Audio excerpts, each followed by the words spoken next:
I thought we would talk about what I've often called eggshell parents, because I think in some ways it is at least a less pathologizing and stigmatizing way to describe a range of parenting dynamics and really how they impact us. And so this is part of a new series I'm going to try, which is basically a book club review on some books that I love and find helpful by going through them by chapter. So we're going to use this book called Surviving a Borderline Parent: How to Heal Your Childhood Wounds and Build Trust, Boundaries, and Self-Esteem. And so I thought we'd just get started by talking about, in this week's series, what this looks like. But what I want to say about eggshell parents is that, in my experience, that those parents who would be described at the heart as often eggshell hold one really common, or actually two really common dynamics. Number one, they are consistently unpredictable. That is why we walk on eggshells, because we never really know what to expect. And number two, what really tends to go with that is a highly invalidating environment over time. Now, what I mean by over time is that depending upon the parent's challenges, it might not always feel invalidating. It might, but it might really have a spectrum. And on that spectrum are what we've been talking about in the mainstream kind of culture around narcissistic parents, what I say is truly untreated, often undiagnosed borderline parents, especially those parents who I've talked about in my generation, and not that long ago, that there was really no discussion around borderline parents. There are a lot of people now being diagnosed with borderline, and a lot of great, lovely human beings, a lot of wonderful mothers and fathers and human beings and parents. But there has been a massive evolution in understanding borderline. So that's why I'll come back to that. And hopefully a continuing evolution in understanding what it looks like, not just from the parent's perspective or the adult human, but the teenager, the child, all of those that may have or interact with borderline as it plays out.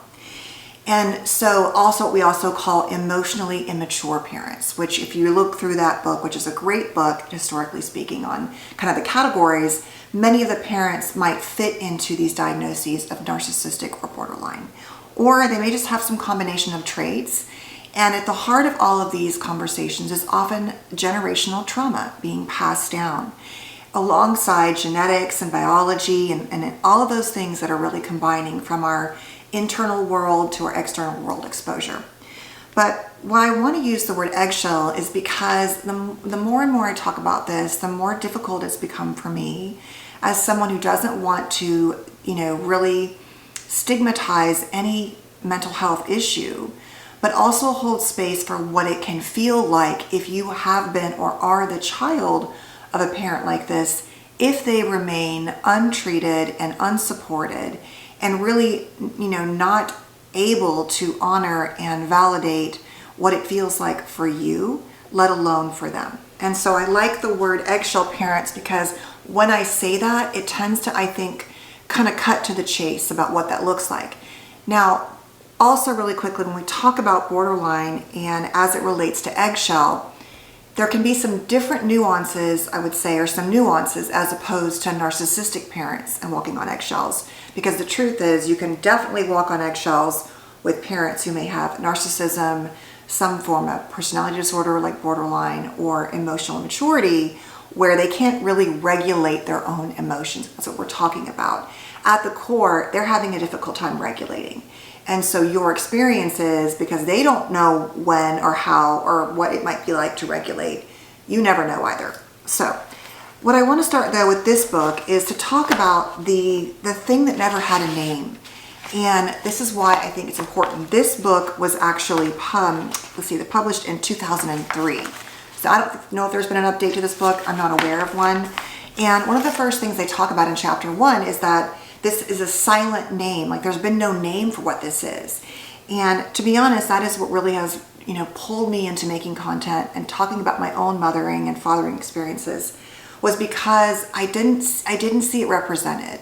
I saw a lot of things that were, these parents are narcissistic and they're just all bad, or, they're on the extreme end of wounding. But what I didn't really understand and was able to talk about or hear it talked about was the parents who had this high highs and low lows with you, where it could be so good and so great and could feel so much like love, and then turn around and be incredibly wounding and hurtful, and how confusing that is, and how that really ties into the trauma bond for so many of us with eggshell parents. Because often when I'm talking about eggshell, especially as it relates to borderline parents who struggle, we're talking about what I've called good love and bad love, where it's not always bad. Sometimes you get good love, they're helpful, they're supportive, they're engaging, they're loving, or what feels like loving. Now, it may be conditional, it may be because they don't want you to leave them, but I truly believe that people that have borderline, for example, deeply love their humans in their life. That's different than the conditional sort of keep a distance, narcissistic love, but they can feel very similar and be confusing. So that's why it's complicated, because I want to be able to hold space to talk about the reality of what it feels like when a parent has this disorder, for example, in borderline, and is untreated and also really unaware and isn't even trying and refuses to get help. Obviously, there's a wide spectrum of borderline versus the parents who are aware and they struggle, but they're working on it and they try to get, supports, and that's different. But historically speaking, when we're looking at parenting, the way it's gone down in the last several centuries, it's been parents up here, kids down here, and a lot of what's happening in the conversation around no contact, and a lot of boomer parents, for example, and some Gen X parents feeling very rejected and where kids have gone no contact, is what I've found is those are often parents who don't want to make repairs, don't own their behavior, and so they're kind of still in whatever that unnamed disorder is.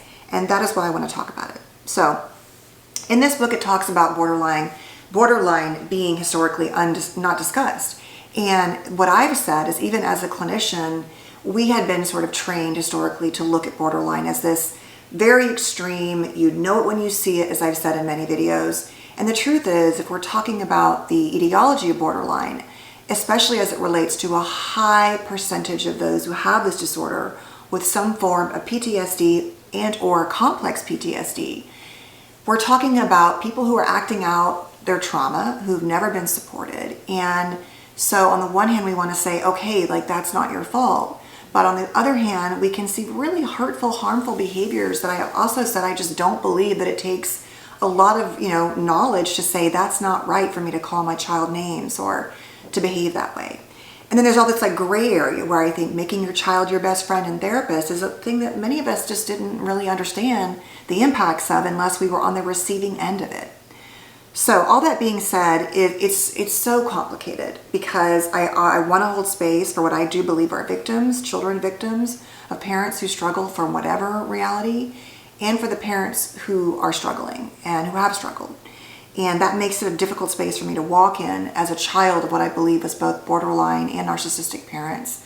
One of them, my father, as I've shared, extreme trauma in childhood. Actually, not my biological father, but to my knowledge, extreme trauma. And my mom, which not so much, not saying that did not occur, but having her, her brother's reference that she was always sort of like this, even as a little girl. And, sort of enjoying certain things that you would think aren't necessarily okay in terms of behaviors, and just sort of patterns of manipulation and control and lack of boundaries. And so it's confusing, right? So it makes it difficult. So I want to hold space for that. At the same time, I want people to understand that just because you had trauma, it doesn't make these behaviors okay, and that they can be very damaging for us as their children. So the book talks about, does this sound familiar? And it goes through a checklist of categories around things that you might experience. And it's things like feeling your feelings were discounted or denied, that remembering conversations or events very differently from your parents, having your parents not provide affection or maybe too much affection, being made to be held at an extremely high standard where no one could ever really achieve that by your parent, receiving mixed messages about the way you look and the way you behave, feeling like you are the best child ever and the worst child ever, receiving extreme ends of rage and criticism and control, and yet also being made to feel like you were special in some way, having your privacy disrespected, having boundaries not modeled or really implemented at all, not really being encouraged to really spread your wings and fly. And so As you become older and more likely to differentiate, become your own person, that can be very threatening for many parents for different reasons. Feeling like you were confused and guilty and responsible and invisible and unlovable, different from your peers or too mature in some ways. Finding yourself as an adult now in wounding, unfulfilling relationships. Never being able to trust others or letting your guard down. Always scanning for threat that at some point, no matter how good things are, something bad is going to happen. And as I've said, no matter how good or secure you might be, if you are going to eventually be unsafe and emotionally unpredictable again and again and again, you don't get the luxury of your child standing in the light of safety, because the child has to pay attention to the fact that something unsafe is going to eventually happen. It might be today, it might be within the same hour, could be the same, week, but it's going to happen. And so you learn to live in that very heightened scanning state of fight or flight, and then you transmute that onto all relationships. Everyone else requires hypervigilance. And that can play out in how you show up, how you don't trust people, why social interactions are depleting for you, your tendency to overread people's facial expressions and tone of voice, and everything they do, because that's what you were trained to do in childhood. You can put others' needs ahead of your own, often not trust your own reactions, be really terrible at your own self-care because you've learned to focus on others so much, and also focusing on others helps you deny your pain. Justifying really unacceptable behaviors and things because, well, that's just my mom, or that's just my dad, or my parent, or my sibling, whatever it is. Be afraid of a person's impulsivity, because in your childhood, impulsivity could lead to rage, things like that. Fearing to take risks, not really wanting to put yourself out there because it's just too scary, it's too much to manage psychologically. Feeling anxious in new situations with new people. At the core, not trusting yourself or others, as I've said. Feeling hopeless about relationships. And so a lot of that can be sort of the absorbing dynamic you experience with an untreated, undiagnosed parent, especially as we're talking about borderline or some form of eggshell behavior. And so I want to read this to you from this book. It says this: as an adult child of someone with borderline, you've been likely cultivating and honing certain beliefs and behaviors since infancy. Though you may not remember as a baby, you viscerally sensed anger, frustration, and despair through your parents' touch, voice, and breathing rhythms. It goes back to hypervigilance and chronic hypervigilance. You felt tension tightening in the air.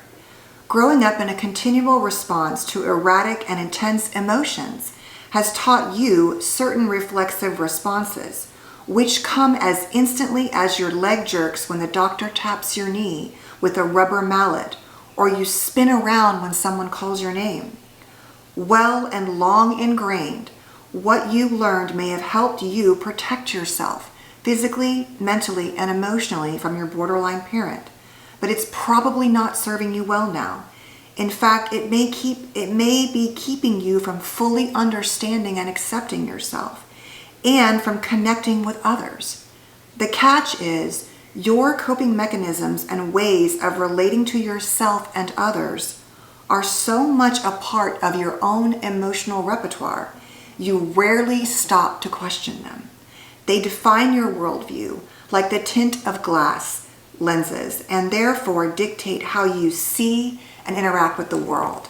And I would say, taking that further, as I've talked about how CPTSD or complex trauma can become your personality, I would say that there's a specific dynamic that having a parent who forced you to walk on eggshells, who also gave you good and bad love, not just conditional, but literally what felt like, it was so good, or they could be helpful, or they were so hurtful, that creates a certain armor and manifestation of a trauma personality that I believe there are more of us in this world than others. Because if you look at the overlap between, let's say, borderline and complex trauma responses, even narcissistic traits, not narcissism, as a response to trauma, and we look at the massive amount of childhood trauma we all know that we have, I really believe that it is this nuanced good love, bad love, eggshell often type behavior that has created some of the most difficult wounds for us to heal from, because it's not always bad. And as I've shared in previous videos, it can really morph over the course of time. So me having a parent who was emotionally and physically absent, who was in my mom, let's say, being raised by, who was there and not there, who was erratic and impulsive, and could be, the mom who took me to lunch and we went shopping and had a great day, and then turn around and be the mom accusing me of things that I would never think or do, to the mom that I had in the years when she lost everything and I lost everything and we had no one else, to the years when I chose a partner, when I started having children, to her becoming a grandmother. Like, there have been distinct phases of behavior that have varied. But I will say that the more and more that she felt as an adult abandoned or feared abandonment, the worse the behaviors came. And also we could say that a lifetime of being untreated and a lack of awareness may have obviously contributed to that. And so that is really the first part of this book that I want to share, is that if you understand that these dynamics, or you start to think you understand this may have been what I've experienced, I would encourage you to participate or show up if you want to in this book club review, because I think you're going to find it really helpful and really validating. And I'd like to go through what the heart of this book and this little book club series offers in terms of what you can also do. I've shared many videos here on my YouTube channel and TikTok around what to do, but I thought we'd just do a deep dive on this book. So I will see you tomorrow. We're going to go into chapter 1 of Surviving a Borderline Parent, How to Heal Your Childhood Wounds and Build Trust, Boundaries and Self-Esteem, while also I'll be incorporating a little bit more things around eggshell parenting, narcissistic parenting, and emotional immaturity, as they all kind of connect together and often can show up in these behaviors. So thank you for being here. I'll see you on the book club series video tomorrow, chapter 1, and then we'll keep going. So thanks for being here. Please feel free to subscribe if you're new, and please feel free to share down below. No, I read so many comments. I'm struggling with the amount of overwhelming content I'm making while also running a full practice and being a full-time mom and human. And so please know, though, that I care very much, and I'm going to keep trying to work on showing up in that way. But I appreciate you so much, and I thank you for being here, and I will see you